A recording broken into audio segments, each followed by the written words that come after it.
예수 그리스도는 빛이십니다. 하나님의 놀라운 섭리 안에서 예수님의 빛이 우리에게 비추어졌고 우리는 빛의 자녀가 되었습니다. 그래서 우리는 빛의 자녀로 살아야 합니다. 빛의 자녀는 지혜로운 그리스도인입니다. 15절입니다. 그런즉 너희가 어떻게 행할지를 자세히 주의하여 지혜 없는 자 같이 하지 말고 오직 지혜 있는 자 같이 하여. 빛의 자녀는 어떻게 살 것인가, 그 부분에 대해서 고민을 해야 합니다. 빛의 자녀는 되는 대로 또 혹은 아무렇게나 살아서는 안 됩니다.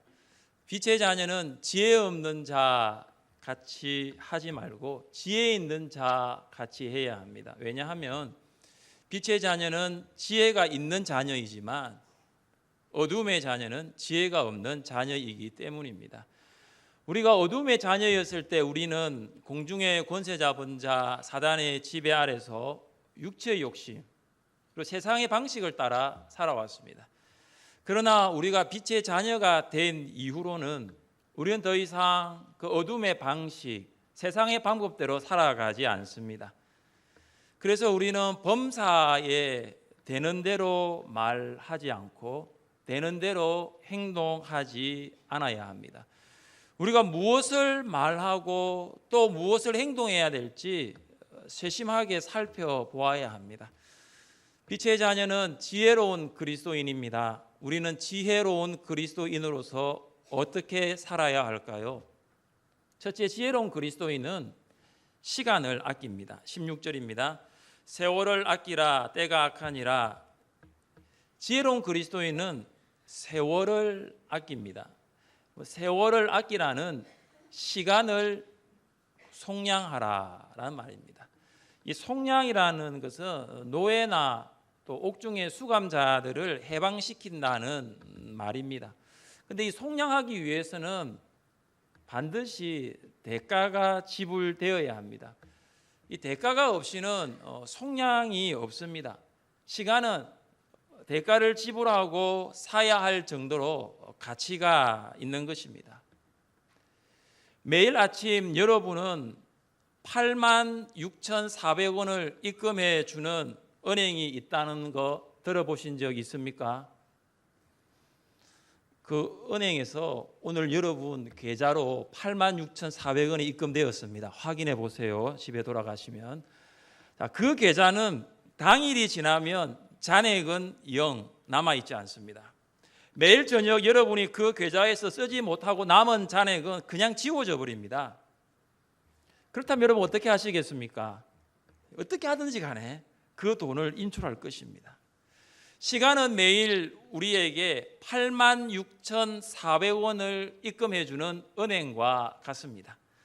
우리에게는 매일 아침 86,400초가 주어집니다. 그런데 매일 밤 사용하지 못한 그 시간은 그냥 없어져 버리는 것입니다. 잔액은 없습니다. 86,400초보다 더 많이 사용할 수도 없습니다. 그런데 우리가 이 86,400초라는 이 시간을 잘 사용하지 않는 이유가 무엇일까요? 그것은 시간을 돈으로 생각하지 않기 때문입니다. 시간은 돈입니다. 시간은 돈이다. Time is money. 시간은 돈이다. 이 말을 한 사람은 미국의 독립선언문을 작성한 벤자민 프랭클린입니다. 이 프랭클린이 한 서점의 점원으로 일을 할 때 손님 한 사람이 책값을 물었습니다. 그래서 프랭클린이 손님에게 $5입니다 라고 말합니다. 5,500원 정도, $5입니다 라고 말을 하고, 근데 이 손님이 그 이야기를 듣고 난 다음에 그냥 나가버렸습니다. 책방을 나가버렸습니다. 책을 읽고 있던 이제 프랭클린에게 다시 한 번 더 이 손님이 또 와가지고 이 책이 얼마입니까? 또 물어보는 것입니다. 그래서 프랭클린이 이야기합니다. 이 책은 $6입니다. 손님이 방금 전에는 $5라고 했는데 왜 지금은 $6입니까? 이렇게 묻자 프랭클린이 이 말을 했습니다. Time is money. 시간은 돈입니다. 손님은 프랭클린이 지금 책을 읽고 있는 그 귀중한 시간을 빼앗아 가 버렸다라는 것입니다. 우리 생활에서 시간은 돈이다, 이 생각을 가지고 사는 분들이 있습니다. 비행기 요금은 기차 요금보다는 주중 요금이 비쌀 때도 있지만 그래도 비행기 요금은 기차 요금보다는 비싸지 않습니까? 여러분, 기차 가운데서도 좀 빨리 가는 KTX 요금은 새마을호보다 무궁화호보다는 더 비쌉니다. 돈을 좀 더 내더라도 조금 더 빠르게 가는 이동 수단을 이용하는 이유가 무엇입니까? 시간이 돈이기 때문입니다. 시간을 돈으로 생각하면 우리가 시간을 사용하는 것도 달라지는 것입니다. 모세는 120년을 살았습니다. 그는 시편에서 이 시간에 대해서 이렇게 말을 합니다. 우리의 연수가 70이요 강건하면 80이라도 그 연수의 자랑은 수고와 슬픔뿐이요 신속히 가니 우리가 날아가나이다. 혹시 이 자리에 120세 되신 성도님이 계십니까? 120년을 산 사람이 이야기를 했습니다. 뭐라고요? 인생은 날아간다. 여러분, 얼마나 시간이 빨리 지나갔으면 120년 산 모세가 시간은 날아간다라는 거예요.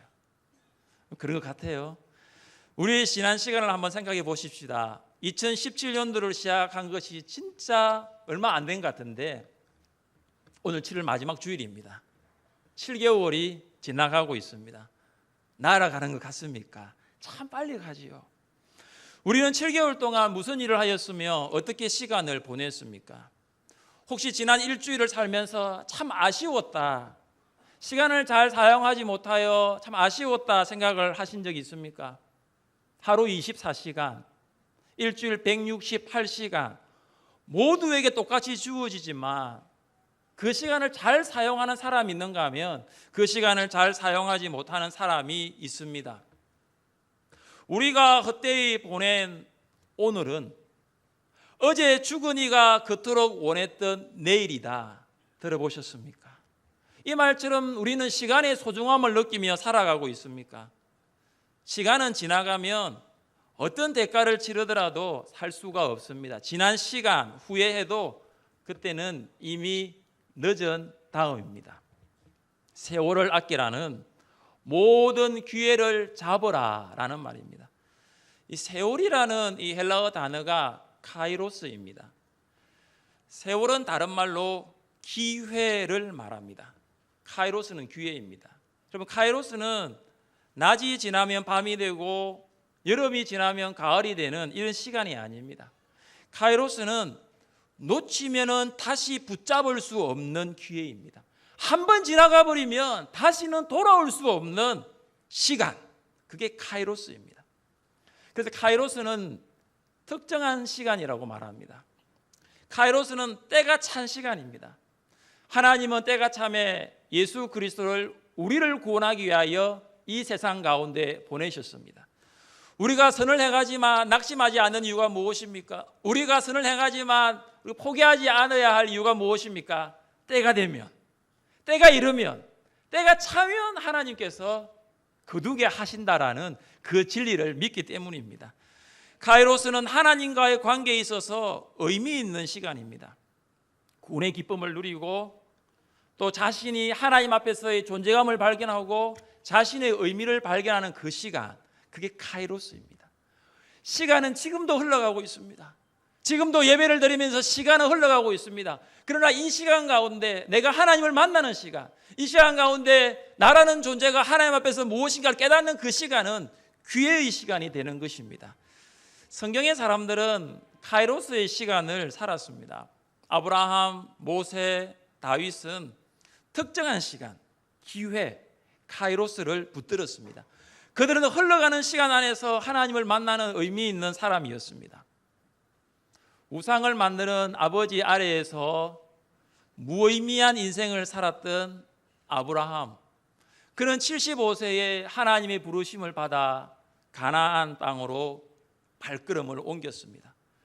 40년 동안 애굽의 왕궁에서 살았던 모세, 그는 살인자가 되어 미디안 광야에서 40년을 도망자의 신세로 살았지만 80세에 불은 붙었지만 타지 않는 떨기나무에서 하나님의 부르심을 받았습니다.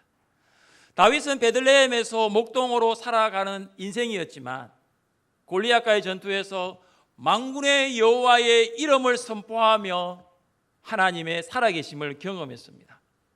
만약 아브라함이 하나님의 부르심에 순종하지 못했더라면, 모세가 하나님의 소명 앞에 신을 벗지 않았더라면, 다윗이 하나님의 이름을 선포하며 골리앗에게 달려가지 않았더라면 어떻게 되었을까요?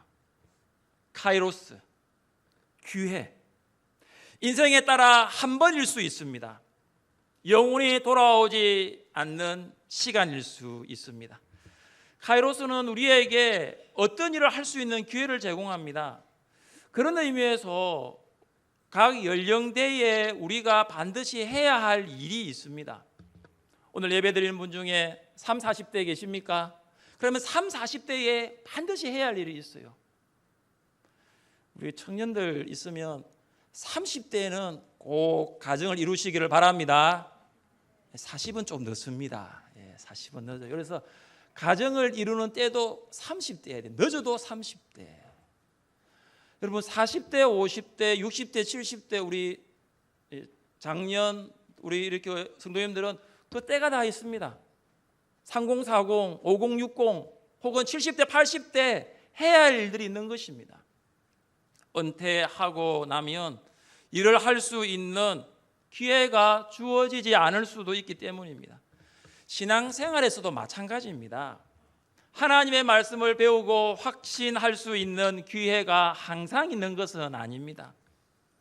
허리가 아프면 자리에 오래 앉아 있을 수 없습니다. 눈이 아프면 오랫동안 이 성경을 읽고 집중할 수가 없습니다. 봉사일을 하는 기회도 항상 있는 것이 아닙니다. 움직일 수 없으면 봉사할 수 없고 마음은 간절함이 있는데 몸이 아프면 아쉬움만 남을 뿐입니다. 우리 장로님 기도하셨는데 혹시 휴가 떠날 계획을 가지고 계십니까? 누군가 이런 말을 했습니다.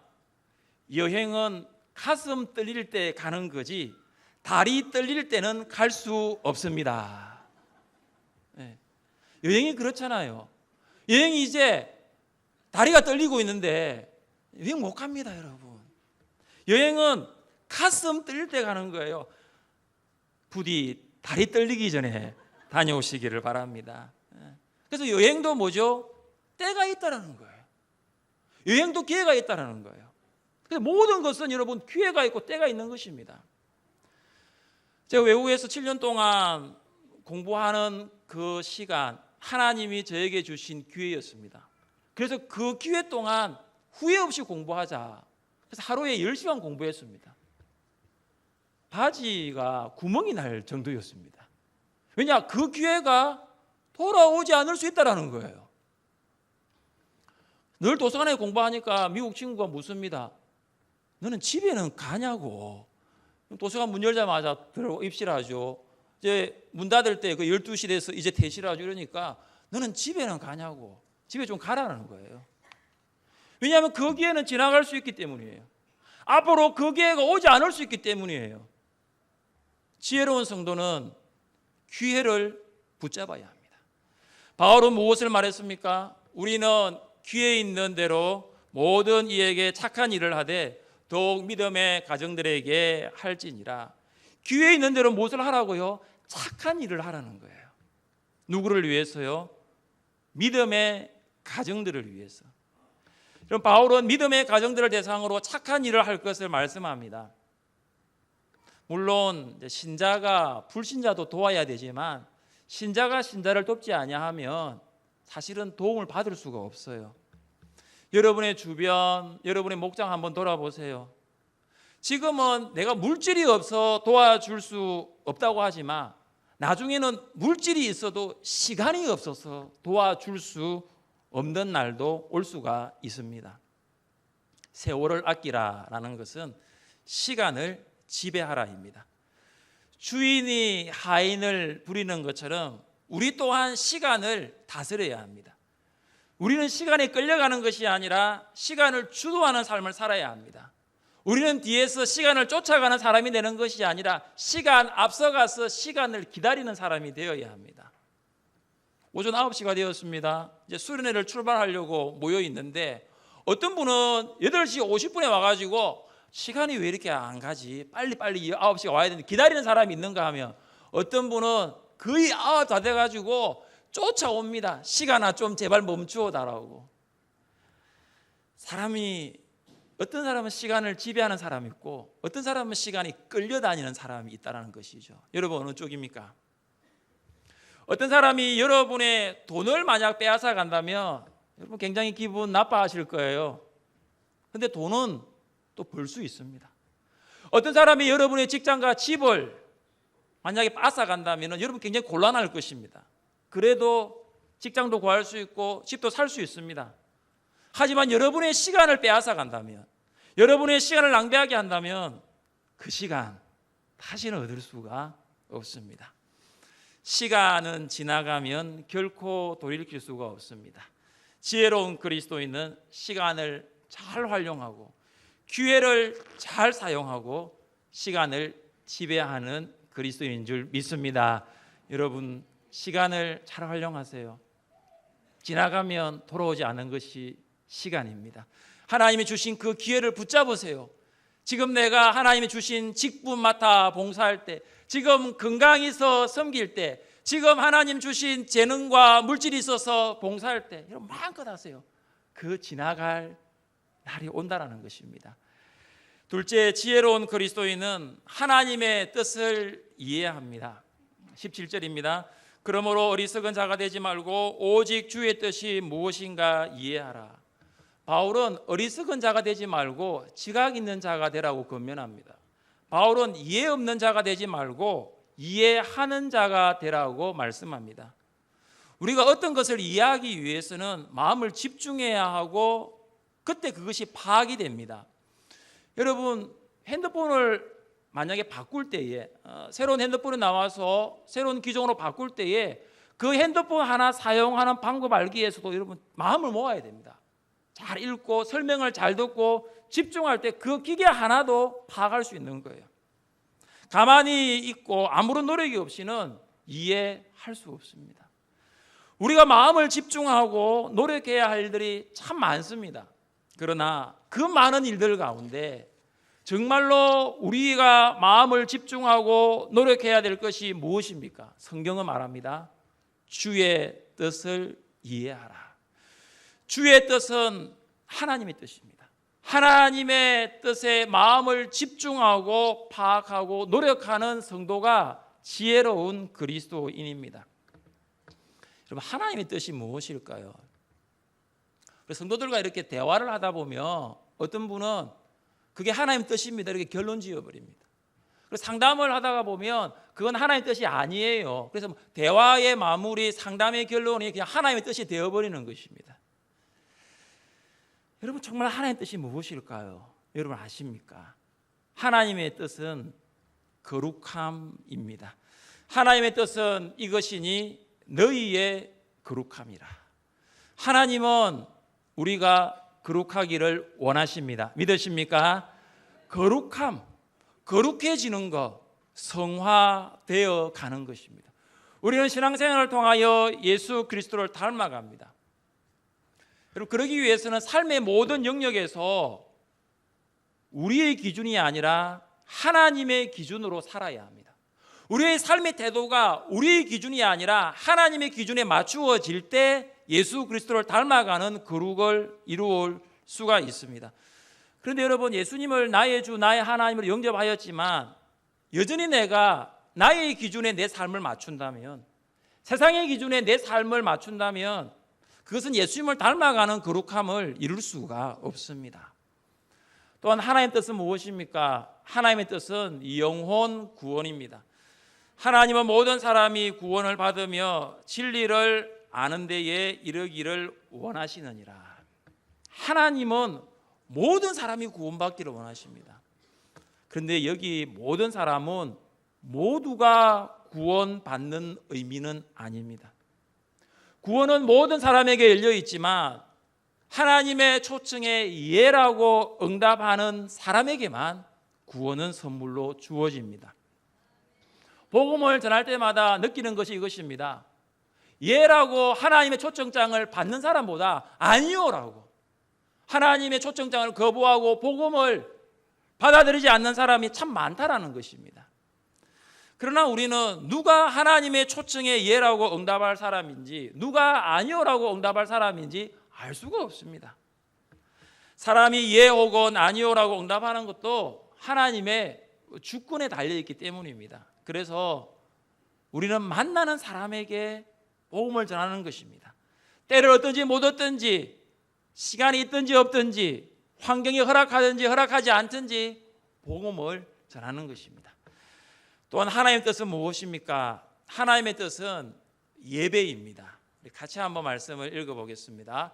그러므로 형제들아 내가 하나님의 모든 자비하심으로 너희를 권하노니 너희 몸을 하나님이 기뻐하시는 거룩한 산 제물로 드리라. 이는 너희의 드릴 영적 예배니라. 오직 마음을 새롭게 함으로 변화를 받아 하나님의 선하시고 기뻐하시고 온전하신 뜻이 무엇인지 분별하도록 하라. 이 말씀이 로마서 12장 1절부터 2절까지 말씀입니다. 로마서는 16장까지 되어 있는데 1장부터 11장까지는 전반부로서 죄인이 어떻게 구원받을 수 있을까입니다. 구원에 대한 이야기를 하고 난 다음에 사도 바울은 12장 가장 먼저 구원받은 성도가 해야 될 일이 무엇인가? 죄인에서 의인이 되고 하나님의 자녀가 되고 빛의 자녀가 된 그리스도인이 가장 먼저 해야 할 것이 무엇인가를 말합니다. 전도 아닙니다. 봉사 아닙니다. 가장 먼저 해야 될 일, 성도의 가장 우선적인 삶에 가장 먼저 해야 될 일은 뭐냐? 예배라는 것입니다. 우리가 오늘 하루 많은 일을 할 수 있습니다. 일을 하기 위하여 직장에 출근할 수도 있고 돈을 벌기 위하여 가게문을 열 수도 있고 휴가를 보내기 위하여 지금 휴가지로 향할 수가 있습니다. 그러나 오늘 우리가 여기 왜 왔습니까? 우리는 지금 여기서 무엇을 하고 있습니까? 우리는 우리를 구원하신 하나님을 예배하고 있습니다. 하나님이 그렇게 기뻐하시는 거룩한 산 제물이 되기 위하여 하나님이 선하시고 기뻐하시고 온전하신 뜻을 우리가 하나님 앞에 드리기 위하여 그 예배를 드리기 위하여 이 자리에 있는 것입니다. 이 예배는 우리가 구원받은 성도의 증거입니다. 저는 그렇게 생각합니다. 다른 증거 많지만 예배하는 성도 보면 그 성도 하나님의 자녀다. 그 성도 빛의 자녀다. 그 성도야말로 구원받은 하나님의 자녀라고 저는 믿습니다. 하나님이 우리 마음에 계시기 때문에 우리는 다른 어떤 것보다도 하나님이 기뻐하시는 예배를 드립니다. 이런 찬양이 있습니다. 주께 와 엎드려 경배드립니다.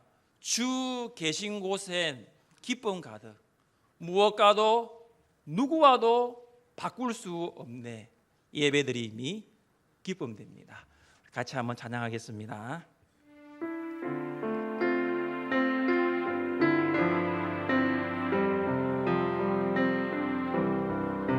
주께 와 엎드려 경배드립니다. 주 계신 곳엔 기쁨 가득 무엇과도 누구와도 바꿀 수 없네. 예배드림이 기쁨 되니 한 번 더 찬양합시다. 주께 와 엎드려 주께 와 엎드려 경배드립니다. 주 계신 곳엔 기쁨 가득 무엇과도 누구와도 바꿀 수 없네. 예배드림이 기쁨 되니 무엇과도 누구와도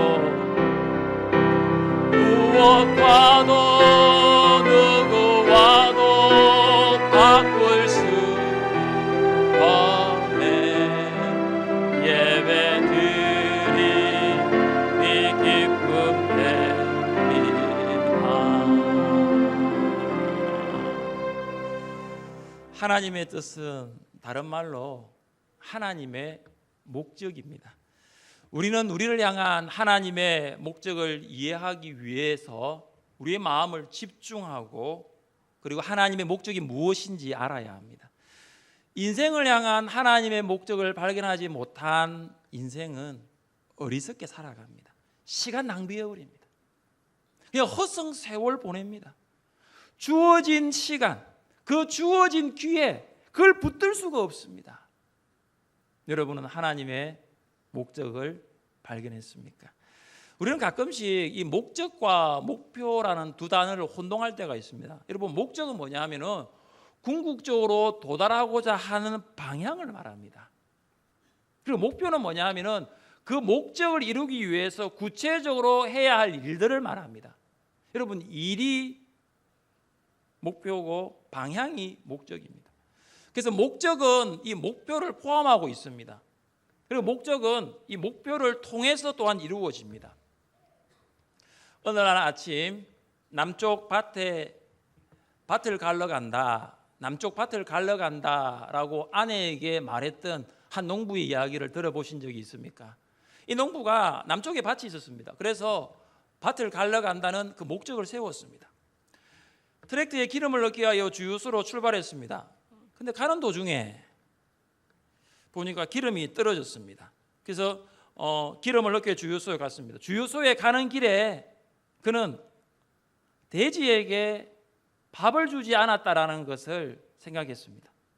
그래서 지금 주유소로 가야 되는데 그가 간 곳은 어디냐면 돼지 생각에 옥수수 창고로 갔습니다.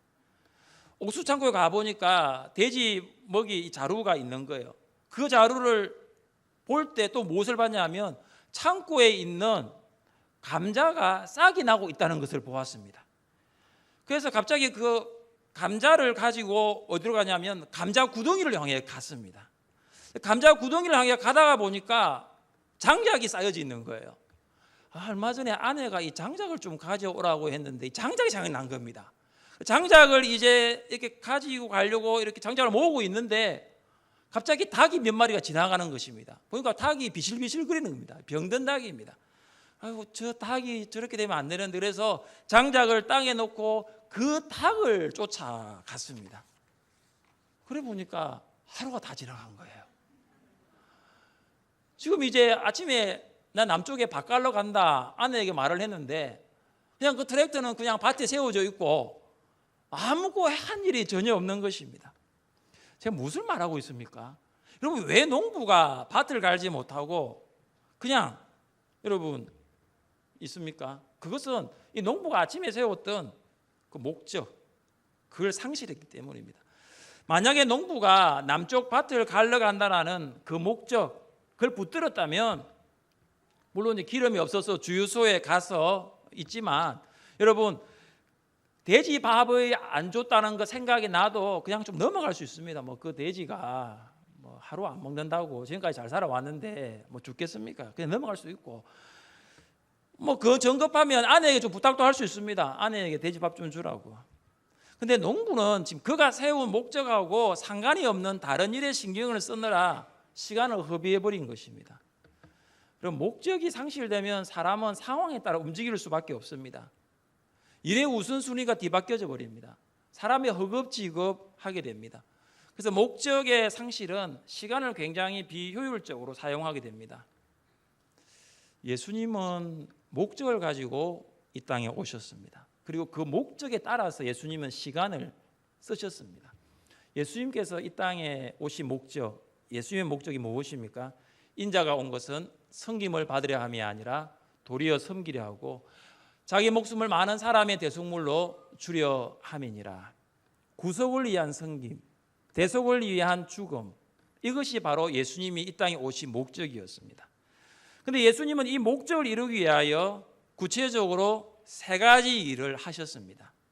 예수께서 모든 도시와 마을에 두루 다니사 그들의 회당에서 가르치시며 천국 복음을 전파하시며 모든 병과 약한 것을 고치시니라. 예수님은 섬김이라는 우리를 십자가에서 우리 죄를 위하여 십자가에서 죽으심으로 그 섬김을 목적으로 삼으신 그 예수님은 세 가지의 구체적인 목표를 정하셨습니다. 천국 복음을 전파하고 말씀을 가르치고 병든 자를 고치셨습니다. 이 세 가지를 위하여 예수님은 시간을 사용하셨습니다. 마가는 예수님이 하루의 시간을 어떻게 썼느냐에 대해서 기록했습니다. 오전에는 가버나움 회당에 들어가서 하나님의 말씀을 가르쳤습니다.